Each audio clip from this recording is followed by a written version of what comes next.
రాష్ట్రంలో ప్రజలు ఇన్ని రోజులు కాంగ్రెస్ పార్టీ అధికారంలోకి వచ్చిన తర్వాత పథకాల కోసం దరఖాస్తులు పెట్టుకునేది.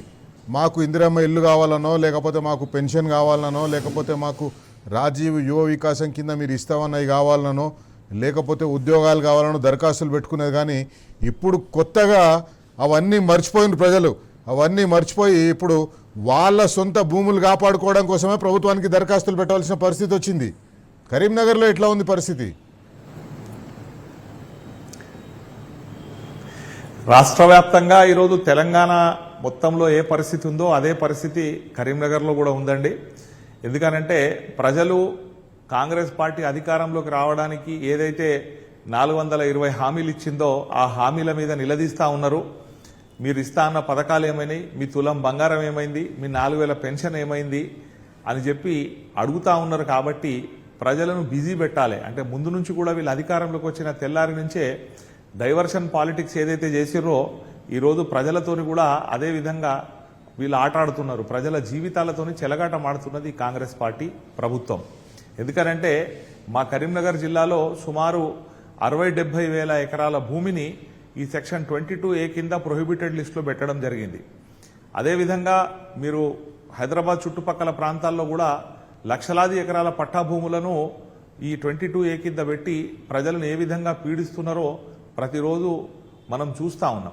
ఈ 22A అన్నది సెక్షన్ ఇవాళ కొత్తగా లేదు. ఇది రిజిస్ట్రేషన్ యాక్ట్ 1908 అంటే 1908 సంవత్సరంలో అప్పుడు రిజిస్ట్రేషన్ చట్టాన్ని తయారు చేసినప్పుడు ఆ రోజే ఈ 22 అన్నది ఒక సెక్షన్ పెట్టడం జరిగింది. దీని వెనుక ఉన్నటువంటి ఉద్దేశం ఏంటిది అని అంటే ఏదైతే ప్రభుత్వ భూములు కానీ వక్ఫ్ భూములు, దేవాదాయ శాఖ భూములు ఈ భూములను నిషేధిత జాబితాలో చేర్చి ట్రాన్సాక్షన్ జరగకుండా ఆపాలన్నది ఉద్దేశం. కానీ 2023 వరకు కూడా పట్టా భూములుగా ఉన్నటువంటి భూములు ఈ కాంగ్రెస్ పార్టీ ఏం చేసిందంటే రాత్రికి రాత్రి ఈ నిషేధిత జాబితాలో పెట్టి 22A కింద మేము పెట్టేసినాం, ఇంకా మేము చేసేది ఏమీ లేదు అని చెప్పి చేతులెత్తడం జరిగింది. ప్రతిరోజు వందలాది మంది ప్రజలు రెవెన్యూ జమీల్ గారు కరీంనగర్లో నిషేధిత జాబితాలో పెట్టింది కదా ఈ భూములు.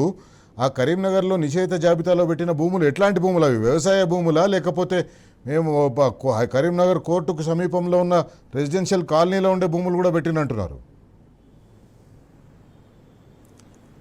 అవును, 100% అండి. వ్యవసాయ భూములే కాకుండా సుమారు 10,000 ప్లాట్లు అంటే 2 గుంటలు 3 గుంటల ప్లాట్లు కూడా పెట్టడం జరిగింది. అంతేకాకుండా గతంలో రేకుర్తి అన్నది గ్రామ పంచాయతీగా ఉన్నది, దాన్ని కరీంనగర్ కార్పొరేషన్లో విలీనం చేయడం జరిగింది.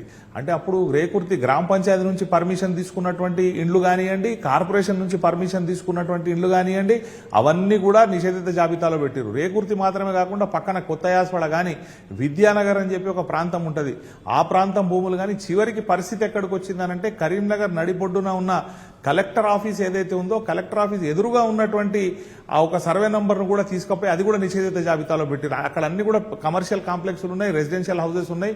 అన్ని ఎప్పుడో 20, 30, 40, 50 సంవత్సరాల క్రితం పర్మిషన్లు తీసుకొని నిర్మించుకున్నటువంటి ఇండ్లను కూడా ఈరోజు నిషేధిత జాబితాలో పెట్టి ప్రజల యొక్క ఊసురు పోసుకుంటున్నది ప్రభుత్వం, ప్రజల రక్తం తాగుతున్నది ప్రభుత్వం.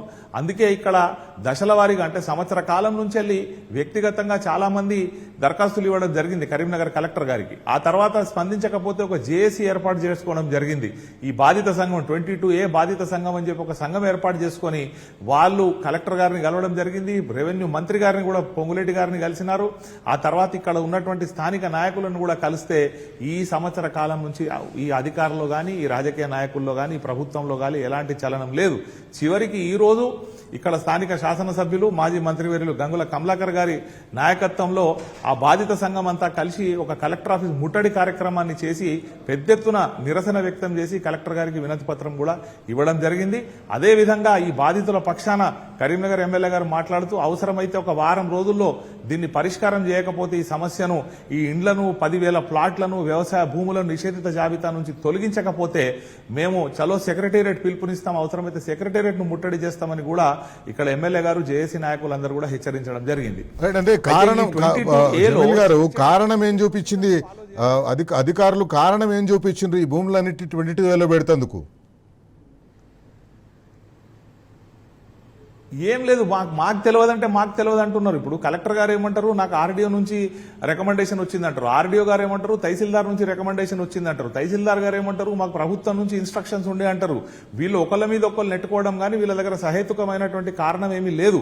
వాస్తవంగా 22A ఒక భూమిని నిషేధిత జాబితాలో చేర్చాలంటే ఒక ప్రొసీజర్ ఉంది. జిల్లా కలెక్టర్ గారు దానికి రికమెండ్ చేయాలి. జిల్లా కలెక్టర్కు అధికారం లేదు, ఆర్డీఓకు తహసీల్దార్కు అధికారం లేదు. జిల్లా కలెక్టర్ రికమెండ్ చేస్తే ప్రభుత్వ స్థాయిలో గెజిట్ నోటిఫై కావాలి. అప్పుడు మాత్రమే 22A చేర్చే అవకాశం ఉంటుంది రిజిస్ట్రేషన్ యాక్ట్ 1908 ప్రకారం. కానీ ఇక్కడ కరీంనగర్లో విచిత్రమైన పరిస్థితి ఏంటిది అని అంటే, ఒక లెటర్ బారేసి అక్కడ తీసుకుపోయి దాన్ని లాక్ చేయడం జరిగింది. అంటే సబ్ రిజిస్ట్రార్ ఆఫీస్లకు ఒక లెటర్ పంపించడం జరిగింది, ఇవన్నీ కూడా పెట్టేయమని చెప్పి. ఊర్లను వీళ్ళు ఒక ఊర్లో 5 ఎకరాలు 10 ఎకరాలు ప్రభుత్వ భూమి ఉంటే ఉండొచ్చు, సీలింగ్ భూమి ఉంటే ఉండొచ్చు, ఏదన్నా కోర్టు ఆదేశాలు ఉంటే ఉండొచ్చు. కానీ ఊర్లను వీళ్ళు మొత్తం ఉన్న సర్వే నంబర్లన్నీ కూడా తీసుకొని పోయి నిషేధిత జాబితాలో పెట్టడంతో ప్రజలు చాలా ఇబ్బంది పడతా ఉన్నారు. ఏదన్నా గుంట 2 గుంటల భూమి కొనుక్కొని రేపు బిడ్డ పెళ్లికి పనికి వస్తుందనో లేకపోతే ఏదైనా ఆపదికి పనికి వస్తుందనో సొంతంగా ఇల్లు కట్టుకుందామని అనుకుంటే అమ్ముకునే పరిస్థితి లేదు. బ్యాంకు పోయి అని అప్పు తెచ్చుకుందామంటే లోన్ తెచ్చుకునే పరిస్థితి కూడా లేదు. ఇలా కరీంనగర్లో మాత్రం చాలా దారుణమైన పరిస్థితి ఉన్నది. ఎలాంటి ప్రొసీజర్ ఫాలో కాకుండా వీళ్ళు దానిలో చేర్చిండ్రు. అంటే ఇక్కడ మాకు అనిపించేది ఏంటంటే, ఈ చేర్చిన తర్వాత ఈ కాంగ్రెస్ పార్టీ కార్యకర్తలు ఎవరైతే ఉన్నారో వీళ్ళు దీన్ని కింది స్థాయిలో కొంతమంది తమకు స్వయం ఉపాధిగా ఒక ఉపాధి హామీ పథకంగా మార్చుకున్నారు. దీనిలో చేర్చంగానే ఏం చేస్తున్నారంటే, బ్రోకర్లు వచ్చేసి అరే నీ భూమి గవర్నమెంట్ ల్యాండ్లో పడ్డదా, నీది నిషేధిత జాబితాలో పడ్డది, మరి తక్కువకు అమ్ముతావా, 10 లక్షలు గుంట ఉన్న భూమిని నాకు 1,00,000 గుంట ఇస్తే నేను కొనుక్కుంటా, నువ్వా అమ్మలేవు చేయలేవు, నేను ఏమన్నా పైరో చేసుకుంటా అనుడు లేదు. సొంతంగా భూమి కొనుగోలు చేసే పరిస్థితి లేని వాళ్ళు కొంతమంది బ్రోకర్లు వచ్చి ఏం చెప్తున్నారంటే, మాకు పైసలు ఇస్తావా, 20% ఇస్తావా, 30% ఇస్తావా, మేము నిషేధిత జాబితా నుంచి తొలగిస్తామని చెప్పి ఇక్కడ గద్దల్లా వాలి ప్రజలను పీడిస్తా ఉన్నారు. అంటే వీళ్ళు సొంతంగా ఒక ఉపాధి కల్పించుకున్నారు అన్నట్టు. ఈ కాంగ్రెస్ ప్రభుత్వం చేసిన పనితోని ఇక్కడ ఉన్నటువంటి కింది స్థాయి కొంతమంది కార్యకర్తలు, కొంతమంది బ్రోకర్లకు ఇదొక ఉపాధి హామీ పథకంగా మారి ప్రజలను పీడించి వాళ్ళ దగ్గర అగ్బకు సగ్బకు భూమి గుంజుకోవడం, లేదు అనంటే మేము పైరోలు చేస్తామని చెప్పి పైసలు ఇచ్చే పరిస్థితి ఈరోజు కనిపిస్తా ఉన్నది. అక్కడ మీద కూర్చున్న వాళ్ళు ఇది మా అధికారుల పొరపాటు, వాళ్ళు తప్పు చేసిరు వీళ్ళు తప్పు చేసిరు కాదు, ఇది రాష్ట్ర వ్యాప్తంగా ఒక కుట్రపూరితంగా చేసిరు అని చెప్పి నేను అనుకుంటా ఉన్నా. ఎందుకంటే మరి కింది మా కార్యకర్తలు బతకాలంటే ఎట్లా? రైట్. వాస్తవానికి ఏంటంటే అసలు ఈ నిషేధిత భూములు ఎక్కడెక్కడున్నాయి, ఏ భూములు నిషేధిత భూములు ఉన్నాయో జాబితా అని మనం చూస్తేందుకు పోతే మనకి ఎక్కడ కనిపించవు అవి.